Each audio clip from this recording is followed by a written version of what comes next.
Saan ka man dalhin ang kapalaran, iisang bayan lang sa puso mo'y laman.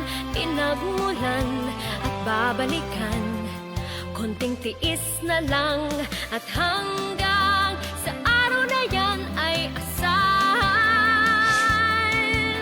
Kami nandito lang, sabay na pakinggan ang mga kwento nyo. Isigaw natin sa mundo, bagong bayani namin kayo.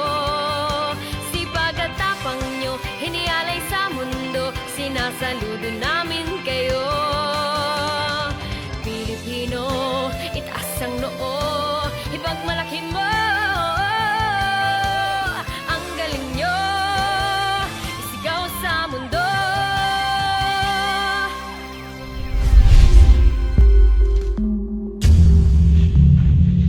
Magandang hapon UK at Europe. Magandang gabi Pilipinas. Saan man po kayo naroroon, magandang araw sa inyong lahat. Ihahatid namin sa inyo ang kwento ng iba-ibang mukha ni Juan sa special program, live streaming JUANEUKONEK, kontracorona, here on Facebook, kasama po sa YouTube. Samahan niyo kami sa mga natatanging kwento ng mga Pinoy sa Europa na mag-iiwan ng aral, impormasyon, ngiti at pag-asa. Ako po si Rose Eclarinal. Ito ang kwentong Pinoy, kwentong migrante, kwentong JUANEUKONEK kontra corona. I'm Crystal Diaz. Corona project for 6 months. The National Lottery Community Fund is graciously funding this project to serve the Filipino communities in England, UK, and beyond. Today, we have a very special guest. First time in the history of the reality singing competition, the Voice Kids U.K, na nag-uwi ng premyo ang Pinoy. Live on JUANEUKONEK, Pinoypride. The Voice Kids 2020 winner, Justine Afante. Kasama po natin siya, abangan po ninyo. And for our public service, Immigration 101, we will be joined by Crystal Diaz. So, Crystal, what do you have for us this week? It's like a menu. I keep on asking you every week. I know. Well, as part of the new digital process, the UK government has introduced a new biometric enrollment system, and that's called IDV app. So stay tuned po kasi meron akong case study, and I'll let you know the steps on how to use it later. Thank you, Crystal. So makakasama po natin si Crystal later for Immigration 101. And because napakainit ng guest natin, mainit in terms of marami ang gustong mapakinggan at makita siya. This British Pinay singer made us all proud when she won in the reality singing competition, the Voice Kids UK last week. Justine Afante just turned 14 and she lives in Wales with her family.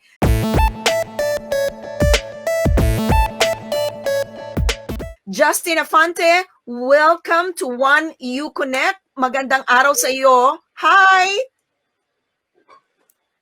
Welcome to the show, Justine. I'm so grateful to be here. Thank you so much for having me. Because of the pandemic, alam mo naman na maraming frontliner na Pinoy ang namatay, and because of your win, ay na-uplift yung morale ng mga Filipinos. Meron tayong something to be proud of. And my first question for you is, you were in disbelief when your name was called by show host Emma Willis. She asked if you were okay, and you said you couldn't breathe. Take us back to that moment. I think it felt so amazing, and I knew the talent was so high in the competition, and I didn't think I was going to be the winner. I know that I did the best I could in my performances, but it was up to those people in the virtual audience to see who they wanted as their winner. And I think I became friends with all of the finalists, and I knew they were absolutely amazing. So that's why I was in so much shock and I couldn't breathe. I was so happy, and it was very, very emotional, and it was just an amazing memory in my head. Wow, nandiyan yung mommy mo. Can we ask her to greet muna? Batiin muna yung mga nanonood, especially yung mga kababayan natin dyan sa Swansea, Wales. Hello, everyone. So lovely to be here. Justine? Hi. Batiin niyo po yung mga taga Swansea kasi alam ko malakas ang suporta ng mga kababayan natin na nakatira dyan sa Swansea. Yes. Hello sa mga taga Swansea. I also want to greet everyone in Surrey, in Red Hill, because we used to live in there, and friends in London as well. But people in Swansea, even though they are Welsh or English, they all supported Justine. So we're also very glad and happy for their support. So, ilan taon na po kayo nakatira sa Swansea? Nearly 6 years. Okay. We were in Surrey for 11 years. So, marami rin supporters si Justin sa Surrey. Yeah, actually, most of her godparents are in Swansea. Oh, no, sorry, are in Surrey. Okay. You know that, let me just share this with you. That place is very special to me. Nag-aral po ako dyan sa Swansea, sa University of Wales, Swansea. Kaya marami akong mga kaibigan dyan. At yun nga po, we have a common friend. Thank you sa aking kumare, si Betchay. Burman, for connecting me with you and the family. Kung hindi dahil sa kanila ay hindi natin malolocate kaagad si Justin. Thank you so much sa kumare ko dyan and my kumpare na si Alex Villena also. Sana nanonood kayo ngayon. This wouldn't have been possible if not with your links to our kababayan. Maraming salamat. So Justin, my second question is, ito mismo lumabas sa bibig ng iyong coach, si Pixie Lot. She said, I'm so proud of you. You work so hard. The proof is in the pudding. Can you expound on that, Justin? How hard have you worked to prepare yourself for the finals? I've worked so hard, and especially because of lockdown and all the time that we had lots of opportunities to practice and practice. And I think that work really paid off when we actually went into the studio and actually started practicing for that too. And I think it's not as easy as some people think. If you really want to go for it, you spend all your time for it. And I think, yeah, it took a lot of effort, but it really paid off, as we all know the results. Yes, congratulations. Well done. And kasi ang understanding natin, the battle rounds, they were done before the lockdown, and there was a big gap bago kayo uli sumalang doon sa The Voice Kids UK because of the lockdown nga. So, how did you manage to prepare yourself na naka-lockdown and then mahirap lumabas, and then did you get to talk to your coach kasi kailangan mo rin maghanda for the finals? Yes, so yeah, we did have to work really hard, and I think with lockdown it was difficult because I think we were planning on so many different things, but it did that while it was lockdown, so many people could watch the show because some people can go outside. And I think, yeah, it was very, very uplifting for all those people that were feeling down in such a tricky time. Okay, now you are the grand winner for the Voice Kids UK. It's been a week now. People are curious about you. You guested on various shows. People probably just recognize you now on the street kung namamasyal ka with your family. How has your life changed in a span of a week? It really has changed. At some points we thought it was quite stressful, but it's all worth it. It really is. And it just feels so surreal and so amazing because we haven't had this type of thing before, and it really does uplift our whole family too, and the amount of support is absolutely amazing, and it really has changed. I didn't think it would change this much, but it really has changed. Give us examples. Ano yung mga pagbabago? Like, pag lumalabas ka ba, may muro na nag-stop sa'yo to ask for autograph or to have a selfie with you? I think loads of people here are quite shy, but I can see loads of people giving me looks, like looking slightly confused or smiling at me, saying a hi, and I'm like, oh, do they watch the show? What about you, Mommy? Ano po yung pagbabago sa buhay ninyo in the span of a week? Kasi marami kayong kaibigan, you are the one na I'm sure sumusuporta kay Justin sa pagsali niya sa The Voice Kids UK. I think the biggest thing na naging difference from a week is yung using phones. I think I have to be honest, I've got loads of messages, invitations as well that I try to accommodate all of them, but I think because apart from those interviews, we've got some friends as well that they want to see Justine, so that's why we went to Surrey. We have to see them as well, because I know if I was the one who's a friend of someone who's, who won, I probably want to see them as well, especially if I've been part of her. So accommodating all the people, all our friends is a change for me, because I never thought I'm gonna be on my phone all the time. It's just hard because I can't just ignore it. But I think I have to say I'm sorry for those some who messages me that I haven't replied quickly, because I've got loads, and sometimes they're at the bottom even though they're the first one who messaged me. So it's just hard. Okay. So that's malaking pagbabago talaga. And napakaganda ng boses ni Justin. Even yung ibang judge, no? Sinabi naman 'yon, no?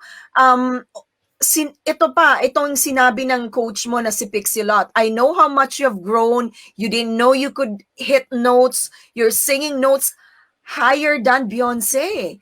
You know, yung your song for the finals, mahirap na kanta, and then she said it's like saying you're better than Beyonce because you were hitting notes higher than her. So, ang tanong ko sa iyo, Justin, kanino ninyo namana yung ganda ng boses nyo? I think my dad, because my dad got his voice from his dad, so they sing too, and even some of my mum's family. But my mum doesn't sing; she's more dancing. So that I think you could see in the duet that I did with Pixie in the final. I did some dancing too. Then I got dancing from mommy, and then the singing from dad. Complete package. No? But who are your vocal inspirations? Sino yung mga inspirasyon mo in terms of your voice, or maybe hindi lang sa boses, but you aspire to become like that person? I was thinking about that, and I was looking back at my other performances that I did when I was younger. I was always a big fan of actually Kelly Clarkson and Adele, and then we also have Alicia Keys, Beyonce, Whitney Houston, all the divas back then, Aretha Franklin, and then loads of Filipino singers that I'm a big fan of, especially Morissette. Morissette, okay. Yes, talent siya ng ABS-CBN, and she's in a show back in the Philippines. She's really good as well. And yes, but did you also experience singing in yung mga local competitions, yung mga Filipino competitions? Alam mo naman yung community dyan sa Swansea, mahilig din sila mag-get together, and there are events where you can sing. Did you also go through that process, Justin? Only we did go for mini school competitions in school. Okay. And that's really it. We haven't joined big competitions But shall I interrupt? Yeah, sorry. Sure, go ahead. Yeah, actually, Beth invited us one time that she has to sing. I think there's one Filipina who died back home. So Beth did a fundraising, and she sang on that one.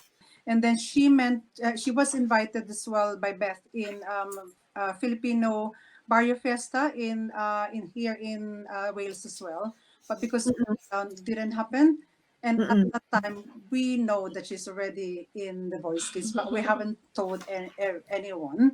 So Beth Okay. didn't know as well. But it was, when she asked me if Justine can sing, I was really happy because at that time Justine can spread it, that she's already on it.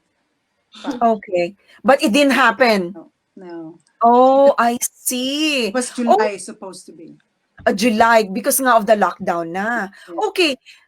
And to ask you this question naman po sa inyo, sino ang nag-encourage kay Justine na sumali sa The Voice Kids UK? Kasi yung mga ibang kababayan nating Pinoy na sumali rin sa The Voice Kids, alam natin some of them were invited, some of them were like, yung parents nila o kaibigan ng mga magulang nila ang nag-push sa kanila to join The Voice Kids. What about you, Justin? I think, to be honest, nobody really wanted me to do it. Like, we don't have a manager, so we weren't scouted in the competition. So we applied. I think my dad saw the application and he was like, why don't we try? And then we had a talk with my dad and my mum, and then we all agreed on it. And we didn't expect it to happen this way. We were just mainly there for the experience and the fun. And then turns out we were very successful. So it is a blessing. It really is a blessing.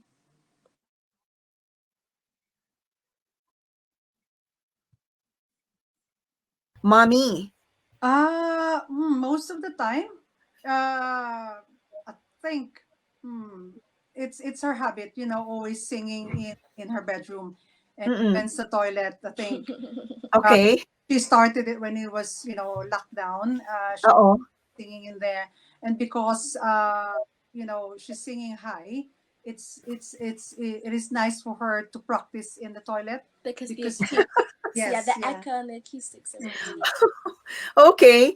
and So, I think yes. we've got some time that it's during lockdown. Obviously, we've got some Filipinos who experienced this COVID and everything. And then one time, my son and Justine sang a song for us in a conservatory, and they sing, dance, and everything. And it was nice experience when you were down during COVID. Yes. that we had singing and music to light us up again. Yes. Oh, fun. Yes. And you also play instruments, Justin, no? Yes, Yeah. I play quite a few. So this is the keyboard, and then so keyboard and piano and organ are different things to me. So this is the keyboard that I use, and then Okay. in school I do play the piano on their piano because piano is quite big. So I don't know if we have any space in here. Yeah, and then I also learnt the organ too. The teacher in church, yes, and I think I also play the guitar, which is quite. I think Wow. two over there, and Yes. I play my ukulele, and then I've been learning the trumpet too. So I think it's because I wanna expand stuff, because you can have a backing track, you can have a karaoke. Yes. It's nice if you can play an instrument with it, so Yes. multitasking, and I think that's how I want to learn, because it's good for the future if you want to do songwriting, if you want to become a music producer or anything like that, then learning instruments is the way to go. Okay, speaking about instruments and singing, baka naman you can sing for us, Justin. Is that too much to ask? No, it's okay. Okay. Thank you. Any song? Ayoko mag-request kasi nahihiya ako to request a special song. But any song that you like to sing for us, we would really appreciate it. Okay, I actually have I have the words here. Okay. I'll just do the first verse and the chorus. If that's it. It's Christina Aguilera. It's The Voice Within. Okay. Song because the meaning is really, really nice. And I think when it comes to music, if you can't show and tell people your emotion, then you can always sing it and find yourself too with the song. So I think it's really nice. So it's called The Voice Within by Christina Aguilera. Okay. Young girl, don't cry. I'll be right here when your words starts to fall.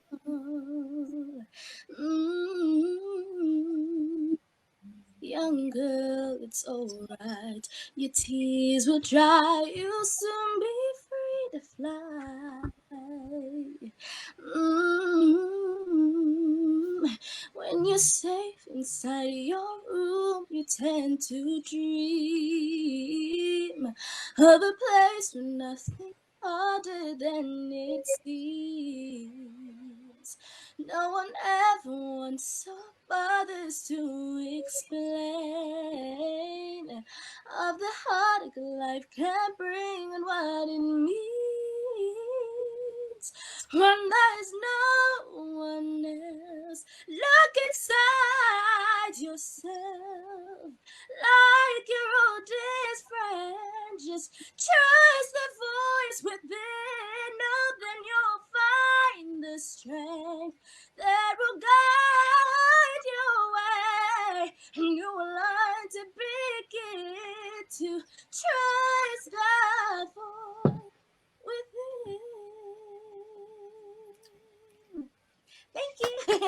Thank you, Justin. Your mommy must be so proud. Maraming salamat for that. Anyway, hindi pa po tayo tapos. Let's watch this first. Ito po sa mga nanonood ng JUANEUKONEK sa Facebook and YouTube. Yung hindi pa po nagsusubscribe sa atin sa YouTube, please watch this. Magbabalik po kami after this break. Okay? Stay tuned.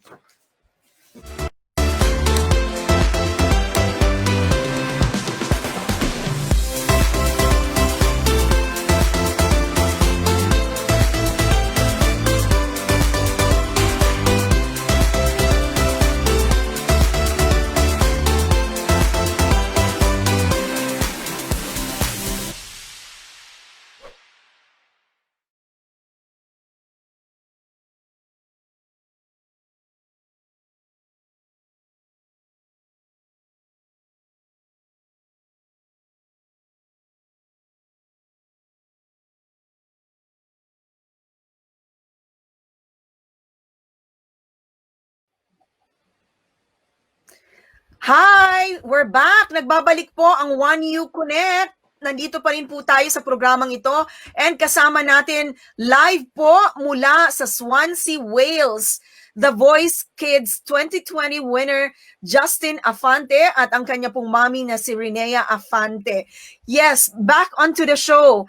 Ngayon, ang gusto nating malaman, Justin, kasi alam mo naman, panahon ng pandemic, and as I said, yung pagkapanalo mo talaga is magandang timing in a sense na merong naka-inspire sa mga kababayan natin, lalo na sa mga frontliners. Your mom is a frontliner, tama po ba? Yes. Yes, sir. Okay. So what do you do po? I'm a radiographer. Yes? Yes, I work in NHS as well. Yeah, I work in a screening unit for specialized in breast. Oh, wow. Salamat po sa lahat ng sa trabaho ninyo during the pandemic. Saludo po tayo sa ating mga kababayang frontliner, and the kontracorona project of JUANEUKONEK is honoring and uplifting our kababayans, lalo na po ang mga frontliner. So Justin, how much of your success is because of your parents? How much do you owe them? Because, you know, they must have supported you. Hindi biro yung pumunta-punta kayo sa London, mag-absent sila sa trabaho, samahan ka sa mga gig mo or sa mga practice mo. So, tell us. I think everything that I've gone through in the Voice Kids is because of my parents. If they didn't help me and support me, if they didn't bring me everywhere, then this wouldn't have happened. And so I think everything happened because of my parents, and that's everything I owe to them later on too.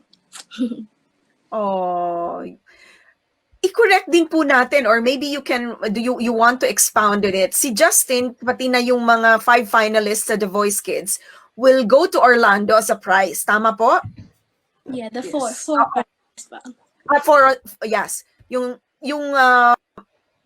silang lahat ay pupunta sa Orlando as part of the prize. Pero si Justin, meron din siyang take home na 30,000 pounds of bursary. Bursary. Yes, hindi po yun cash kasi baka marami na pong mangutang sa inyo. Because there's a lot of money in the Philippines. So tell us about it. Paano sila ba ang pipili ng eskwelahan or an institution where you, Justin, will be trained as a singer or as a musician? I'm not sure, but I think when it comes to, I think musical education too, but I'm not sure if it's linked to, if you want to buy stuff that's linked with music, like maybe learning like new instruments, going to lessons. I'm not sure what's included yet, but if we do find out, then I'm pretty sure it's going to be linked to music, and we'll see what happens from there then. Okay. So, Mommy, would you like to tell your kababayan yung mga gustong mangutang sa inyo? Joke lang yan, ha? Kasi alam mo naman yung mga Pinoy, minsan exaggerate yung balita. Yes. Lang dumadami na yung mga kaibigan ninyo na gustong makasama kayo, makilala kayo, and all that. Plus, because of this idea nga na, madami silang pera ngayong panahon. Wish lang may 30,000 pounds na take home, but it's na cash. Yeah, it's actually a bursary, which is a good thing kasi it's for her. We will know sometimes, mom use their money, but for this time, it's just good that at least she've got a way na ma-use talaga niya yung music niya kasi she've got a fund for it. That we don't have to worry about. So sa kanya yung gagamitin through music, which is a good thing, but we can't, have it. It's for her in the future. That's great. So alam talaga natin na mapupunta siya para sa kung ano yung pangarap ni Justin, which is, to develop her further. Justin, ano pa yung mga gusto mong gawin ngayon na ikaw yung grand winner ng The Voice Kids? Kasi naabot mo na yung pangarap mo na ikaw yung maging grand champion. Ano pa yung mga gusto mong maabot? There's so many dreams that I've got, and I think being the winner of The Voice Kids is a tick for that one, because that's a big dream come true. And I think I want to experiment when it comes to music now. I've always been a big fan of record like with a recording mic and in the studio. I've always been a big fan of that, but I want to keep doing it because it's so much fun, and I think I want to get back in the studio. I need to find a place to do that, and it's also been a big dream. When I went to the show, I know loads of people that got managers and they've got big opportunities opened up to them, and I feel like it's a dream to get a manager that will manage us well and that will open up to us and give us new opportunities in the future. That's an absolute dream. And I think, recording, and I want to get into songwriting, hopefully writing my own songs. And now that I can play instruments, I can play along with that too. So there's lots of dreams that I'd want to achieve in the future, loads of goals. So hopefully I'll be able to do that. Okay, you're only 14, so marami ka pa talagang ma-achieve, Justin. Parang nag-open lang yung opportunities for you because of the Voice Kids UK, no? Pwede ba nating basahin yung mga pagbati ng mga kababayan natin na nanonood now? I think, yes, because Jad, is there an opportunity for us to see kung ano itong mga greetings ng kababayan natin? Kung sino yung mga bumabati kay Justin, mga nanonood? We have here MJ David is watching. Salamat, MJ. Sino pa ba yung mga nandito na babatiin natin? Carmen Hickey, mahilig talaga, sumusuporta talaga sa atin ito, taga Kent. Dan Revelo, thank you for watching. Siyempre, ang atin pong associate producer, kahit mayroong football match ang kanyang anak, ay nag-monitor din at nanunood. Jay Montelibano MacLeod, thank you for watching, thank you for tuning in. Sa mga babati po kay Justin ngayon, please, just post it at hopefully ay mabasa natin. Dennis, ang kaibigan ko, long lost friend, di naman. Matagal ko kasi siyang di nakita. Dennis Marquez, hi Justin. Hi. We are so proud of you. Taga London po ito. Thank you. Arlene Blanco, Miranda Cox, congratulations Justin.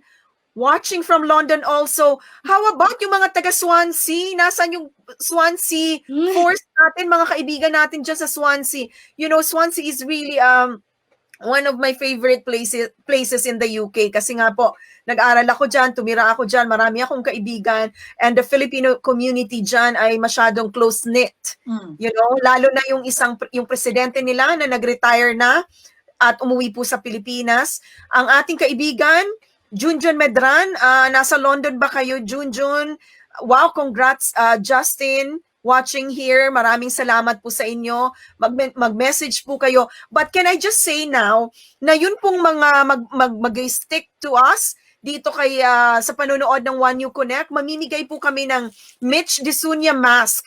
Kasi si Mitch ay sumusuporta din po siya sa mga kababayan nating frontliner. Ito po, message us and say you're watching from the beginning to end. So we'll see that in the beginning. At yung taga-UK muna po ang bibigyan natin. Look, Justin. We'll send you one, Justin. We'll send you one para kung lalabas ka, magmamask ka. Ito. Oh, di ba? It's very pretty. Yes, this is from Mitch Disunya. This is a mask that she donated para po sa sumusuporta ng mga JUANEUKONEK at saka po sa mga frontliners natin. So, if you want to have this, just message us up to the end of the show. So, we will choose two. Makikita po ninyo yan. And of course, si Justin will give her. Kasi, I'm sure this is nothing. Wala naman ito sa iyo compared sa 30,000 pounds mo, Justin. But consider it for keepsake lang ito. Sino pa yung mga nanonood? At mayroon pa ba kayong gustong batiin, Justin and Renea? I think we've seen, do you know Victoria from the Voice Kids, one of the finalists? I think I saw her mum watching, so I want to say... Oh, Victoria Alcina. Yeah. Hi, Victoria Alcina. She will be joining JUANEUKONEK next week. So we will have her on the show. So, Justin, tanong ko lang, yung mga kasama sa mga British Pinoy at saka Irish Pinoy na kasama sa The Voice Kids, magkakakilala kayo? Yes, so I think when we went onto the show, but we became friends with Josh, especially because he was in my team, so we spent more time with them. But yes, every single Filipino I think I've kept in touch with. And I think with Victoria too, because she was in the finals, so we got to spend a lot of time with her. And I get along with all their parents, and we all became like a big Filipino family. Big family. Yeah. Oh, and I think this is also the year na maraming Pinoy na nakapasok sa battle round. Yeah. And the finals itself, tatlo, tama ba? Dalawa? Dalawa pa. Sa semifinals, tatlo kayo, correct? Pa. Oo, so ang galing ng mga Pinoy. Alam mo, proud talaga tayo sa kanila, and hindi mararating ng mga kabataang Pinoy ito kung hindi dahil sa kanilang mga magulang. And marami doon, like si Joshua Regala, we know na frontliners din yung kanyang mga magulang, so we salute you. And Joshua, thank you for guesting on our show. Good luck sa iyo. And sino pa ba, Justin, ang pwede nating batiin dito bago ko kayo, before we say goodbye to you? Because I know that meron pa kayong appointment, and we're so fortunate at grateful sa inyo na pinagbigyan nyo po kami kahit na mamamash. Yes. Thank you for having us. We Yes. so good. Thank you pa. Thank you sa inyo. Maraming salamat. Ito, marami pa tayong mensahe. O ayan, si Mitch Disunya na nag-donate ng mask sa atin for our kababayan sa nanood ng JUANEUKONEK ay nanonood din. Thank you, Mitch Disunya, for all this. Maraming salamat kasi may iba talaga, malaki din yung difference if you're wearing a mask na hindi yung para kang pupunta ng ospital. So malaki boost sa yung fashion statement. So there you go. Thank you, Mitch. Ipapadala natin ito doon sa mga mapipili natin na dalawa na greeters ng JUANEUKONEK. So, Rose, sorry, Rose. let's go ahead. Something. I just Yes. like to say thank you for my cousin who lives in Wolverhampton, Grace Tusi. She's watching at the moment. We've got some friends from Swansea as well, Lucinda Flores and Leo Ginto. They're watching, and Rodel Visponte. I've just saw them. Ay, salamat po sa panunood ninyo, mga taga Swansea, Wales. You know yung kasabihan na it takes a village to raise a child.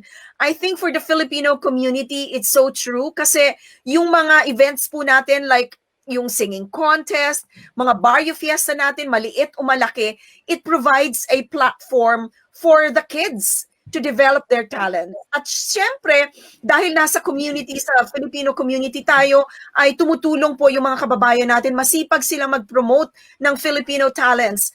At dyan sa The Voice Kids na yan, marami tayong natatanggap na mensahe to promote, to support yung mga British Pinoy na kasali. So maraming salamat po sa Filipino community all over UK and all over the world na sumuporta po kay Justin. Maging doon sa mga, yes, maraming salamat sa inyo. Si Mabuhay ang Afante family from our associate producer, Jay. Nanunood din ang aking napakagandang kumare, Marites Allen. Thank you for watching. Thank you. Sa UK ngayon.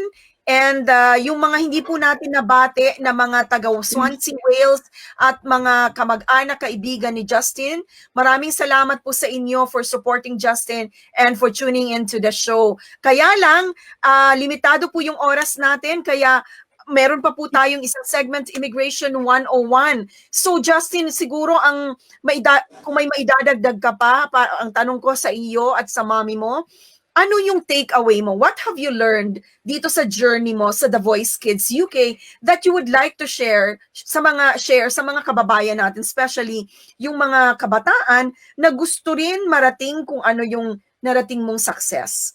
I think, the main thing that I learned from the show is confidence, believing myself, knowing that I can do it. And it feels even more special that celebrity coaches have told me that I can. And I think to those people who are feeling down, and to the young like me who are getting put down or are worried about what they're thinking, I think you go for what you want to do. And you have to make sure that you believe in yourself before others do, because you're the only one that can take you anywhere you want to go. And I think that's what it is. Self-belief and confidence. Not overconfidence, but the right amount to get you far in life. So that's what I learned from the show. About you, Mommy, ano naman po ang pwede mo niyong ibahagi doon sa mga magulang na gusto din na maging katulad ni Justine Afante ang anak nila? I think sa na-experience ko, support is the best thing. Marami sa ating mga Filipino na, lack of support from parents. I think you have to support your child. We're just here to support them. Obviously, it's up to them. Who they are the one who make all these things possible. Even though she had some lessons or whatever, if the child couldn't take it in, or any advice from parents, I think it's more on the child who can pursue with everything. But it's not just us to just tell them what to do. We have to feel what they feel as well. Don't want them to to push so hard. I think it should be mutual understanding. We should talk. If we got problems, talk about it, and any plans, I think it has to be consented with her as well, and then we have to advise her for some other things. So I think for parents, it is good to support your children. Okay. And Justin, panghuli na lang, bigyan mo naman kami ng idea kung paano ba si Pixelot bilang coach. Ano yung pwede mong ibahagi sa mga kababayan natin na nagfa-follow sa kanya? What is she like really behind the scenes, or na hindi yung hindi nakikita ng camera? No words can describe how nice she is, but she is just as nice as she is on TV.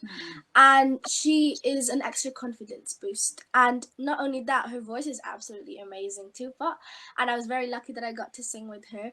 But she's so nice, she's so humble, and considering she is a celebrity, she's still got that nice attitude there, which is why so many people like her. And that's why we love her too. And she is an amazing person in general. And yeah, we're very lucky that we got to meet her and become friends with her too, because she is really nice. She's lovely. She really is. She went to Wales, diba? Sa Swansea. I saw some video. Yes. She went to us. Luckily, my parents actually, they knew about it, but I didn't know, and it was a surprise. And so they hid it from me. Oh, Okay, so shout out na po kayo, and then yung parting words that you would like to leave for our kababayans. Go ahead, Justin and Rinea. Okay, so I want to thank obviously everybody on here too. Thank you, Pot, for having us. Thank you to all those lovely people who are commenting nice things and very, very supportive. We're very, very grateful. We want to thank all of our friends from all around the world too, especially from Swansea, from Surrey, and everywhere. We want to thank everybody.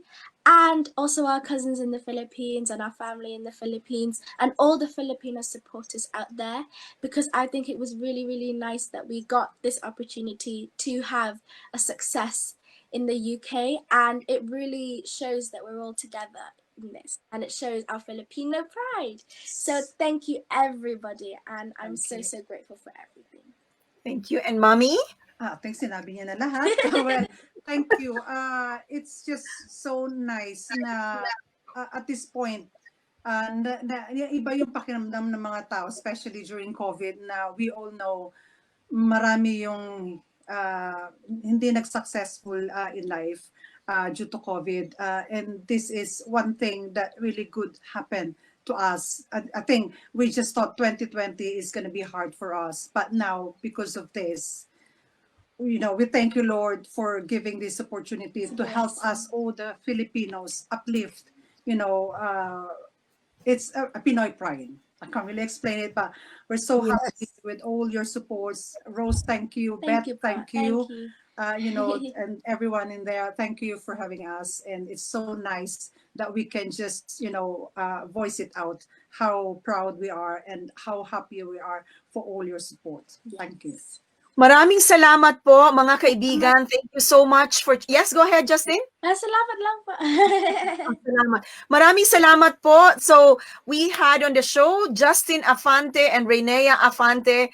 Si Justin po ang kauna-unahang Pinay na nanalo at nag-uwi ng premyo ng The Voice Kids UK. Ayan, nangingilabot ako. Maraming salamat. Thank you for this opportunity and for joining us this afternoon. We will keep in touch with you, Justin, and we'll send you the mask. Salamat and have a good day.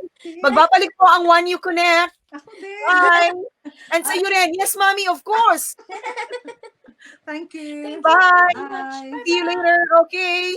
Magbabalik po ang JUANEUKONEK.